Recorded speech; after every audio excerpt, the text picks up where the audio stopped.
بسم الله، ازيكم عاملين ايه؟ النهارده ان شاء الله معايا كده الفيديو سهل وبسيط. مش هنطبخ ولا حاجه. انا هعمل معاكم وردات البصل المحمر بتاعه الكشري من غير اي اضافات.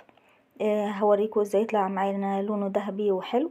كمان هوريكم ازاي يبقى مقرمش معايا من غير اي اضافات، وايه الخطوات اللي نتبعها علشان يطلع معايا مظبوط من غير ما يتحرق معايا واخد قرمشه حلوه، كمان مش شارب معايا زيت.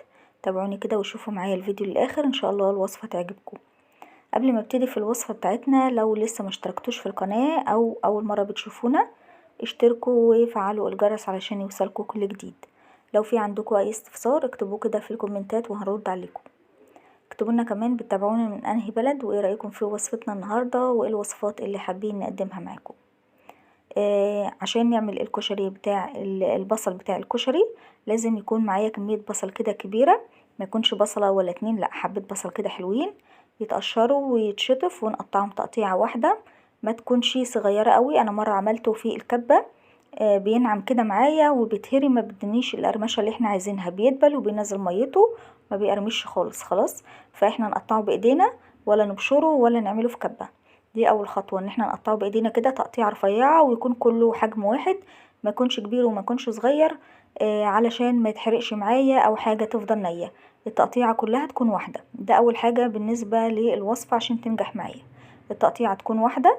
وكمان اقطعه بايدي مش في كبة ومش بالمبشرة. خلاص، دلوقتي انا هنضف البصل الاول كله وبعد كده اشطفه ونكمل وصفتنا مع بعض.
البصل كده قشرته وشطفته، هبتدي اقطعه تقطيعة واحدة زي ما انتم شايفين كده، كله حجم واحد لحد ما اخلص الكمية اللي موجودة معايا.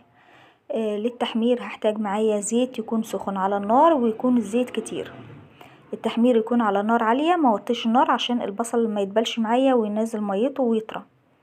تقليب مستمر كل شوية علشان الاطراف بتاعته ما تتحرقش ولا من النص، فبقلب على طول كده عشان البصل يتقلب معايا في الزيت وياخد الحرارة كلها، ما تبقاش في حاجة نية وحاجة محروقة او حاجة مستوية وحاجة لا.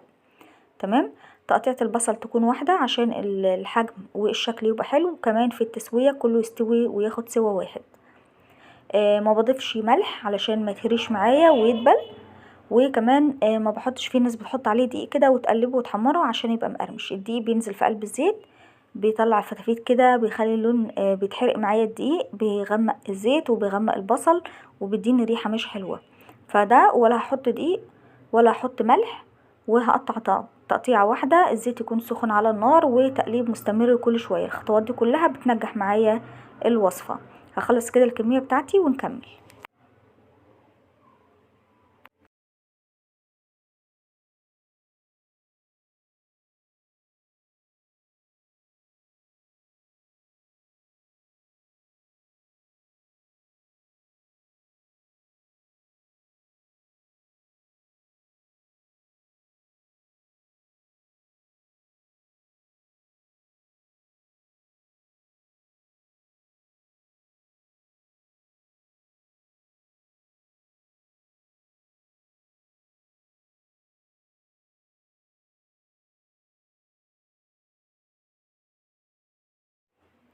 خلصت كده تقطيع الكمية اللي انا عايزة احمرها. هبتدي بقى هنا المها، وفي طاسة على النار كده حاطة زيت سخن، انا هنا موطيه النار.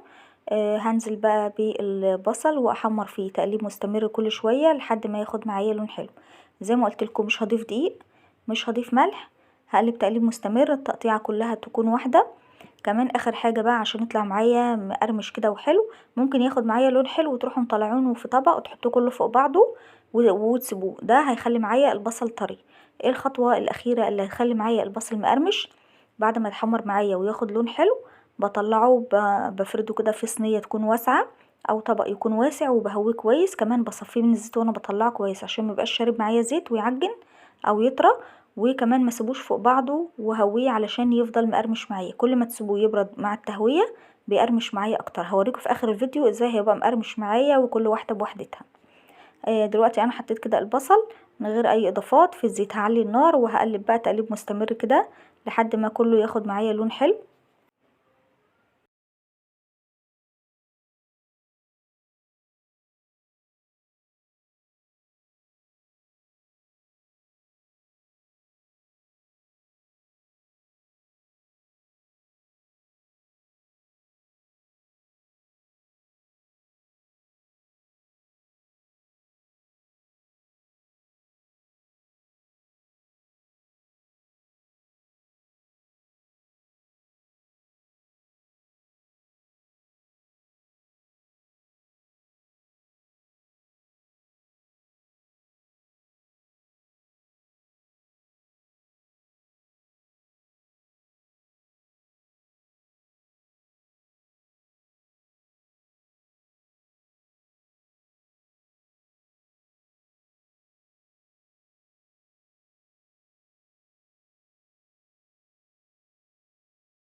خلصت كده وصفتنا النهارده، ان شاء الله تجربوها وتعجبكم. البصل معايا واخد لون ذهبي، بصوا مقرمش وكل واحده بوحدتها. ان شاء الله تجربوه بالطريقه دي وتتابعوا الخطوات هيطلع معاكم مظبوط. خلصت كده وصفتنا النهارده، عملت معاكم وردات البصل المقرمش للكشري بطريقه سهله وبسيطه او للتزيين.